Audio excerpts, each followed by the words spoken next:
안녕하십니까, 오해한 목사입니다. 오늘 말씀을 통해서 우리가 하나님의 말씀에 사로잡혀서 예수는 그리스도다 이렇게 확실하게 증거할 수 있기를 기도합니다. 오늘 말씀은 사도행전 18장 5절부터 11절까지입니다. 실라와 디모데가 마게도냐로부터 내려오매 바울이 하나님의 말씀에 붙잡혀 유대인들에게 예수는 그리스도라고 밝히 증언하니 그들이 대적하여 비방하거늘 바울이 옷을 털면서 이르되 너희 피가 너희 머리로 돌아갈 것이요 나는 깨끗하니라. 이후에는 이방인에게로 가리라 하고 거기서 옮겨 하나님을 경외하는 디도 유스도라고 하는 사람의 집에 들어가니 그 집은 회당 옆이라. 그 회당장 그리스보가 온 집안과 더불어 주를 믿으며 수많은 고린도 사람도 듣고 믿어 세례를 받더라. 밤에 주께서 환상 가운데 바울에게 말씀하시되 두려워하지 말며 침묵하지 말고 말하라. 내가 너와 함께 있으며 어떤 사람이라도 너를 대적하여 해롭게 할 자가 없을 것이니 이는 성중에 내 백성이 많음이라 하시더라. 1년 6개월을 머물며 그들 가운데서 하나님의 말씀을 가르치니라. 자, 오늘 말씀에 보면은 사도 바울이 하나님의 말씀에 사로잡혀서 예수는 그리스도라고 전합니다. 사실은 우리가 처음에는 말씀을 잡죠. 또 요절을 잡고 또 인생 요절, 연 요절, 또 일일 요절을 잡고 말씀을 잡고 우리가 투쟁을 합니다. 그런데 어느 시기가 되냐면 말씀이 우리를 잡습니다. 처음에는 우리가 성경을 읽지만 다음에는 성경이 우리를 읽어주십니다.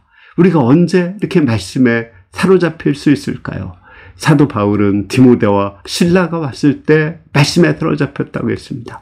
그전에는 고군분투하지만 이제 동역자들이 오자 말씀에 사로잡혔습니다. 이것이 바로 교회의 공동체가 필요한 이유입니다.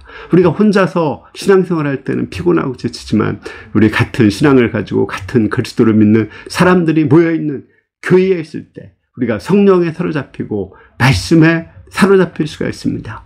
우리가 말씀에 사로잡혔을 때 나타나는 것이 무엇일까요? 말씀은 예수님이 그리스도라는 것을 증거하십니다. 말씀에 사로잡혀서 엉뚱한 소리 한다는 사람은 그는 정말 말씀에 사로잡히지 않은 사람입니다. 우리는 말씀에 사로잡혀서 예수님이 그리스도다, 하나님의 아들이다, 예수님을 믿으면 우리가 천국에 갈 수 있다, 이것을 확실하게 증거할 수 있습니다. 또 말씀에 사로잡힐 때 예수님께서 직접 하시는 그 음성도 들을 수 있습니다. 사도 바울은 말씀에 사로잡혔을 때 예수님께서 직접 나타나셔서 두려워하지 말라, 담대히 하나님의 말씀을 전하라고 말씀을 주셨습니다.